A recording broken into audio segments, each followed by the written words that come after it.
Good morning, everybody. Welcome to your mats. This is day 18 of our challenge, and I've been battling with my practice lately because I have bronchitis. I don't know if you can hear it in my voice, but I've been sick over the past couple of days, but I haven't let that stop me from getting to my mat. So whatever I can get on my mat is better than no yoga at all. So this morning I managed to get a 25-minute practice in with my kids playing on their iPods and music in the background. So I've been really good at learning how to just focus on my breathing and drown out everything around me. And I was also able to get 5 minutes of meditation in.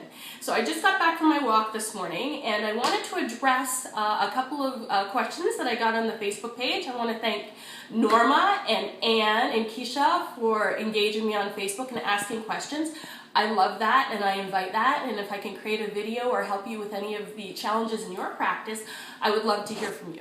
So here's one of the challenges that I find most common in my practices, and I also address this in our Intro to Yoga series that I do at my studio, or the studio where I teach, and also on our online site, Yogastea.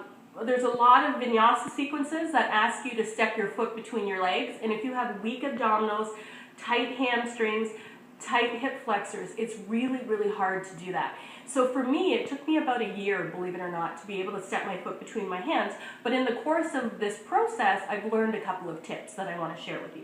So I'm going to show you just what I've learned, and I'll do it right from my really tight hip flexors, because like I said, I just got back from about a 40-minute power walk.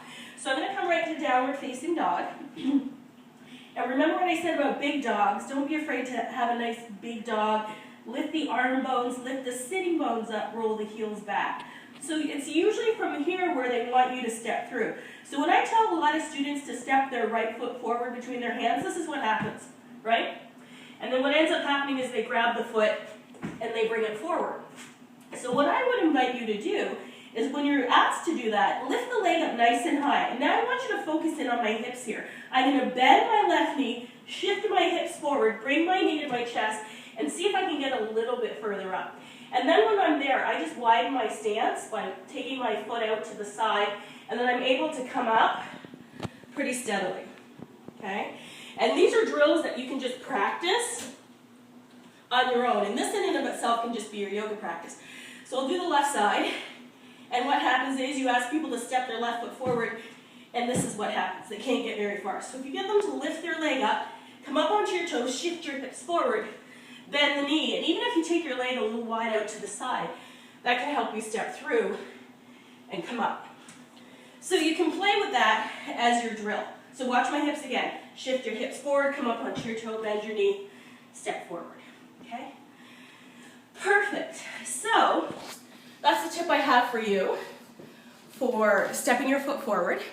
If you have any questions about any of the poses you may be having challenges with, please find me on Facebook, Instagram, Twitter, Pinterest. Ask me your questions. I'll love to answer them, and I'll create a video for you. So looking forward to seeing you tomorrow, day 19. Keep practicing. Namaste.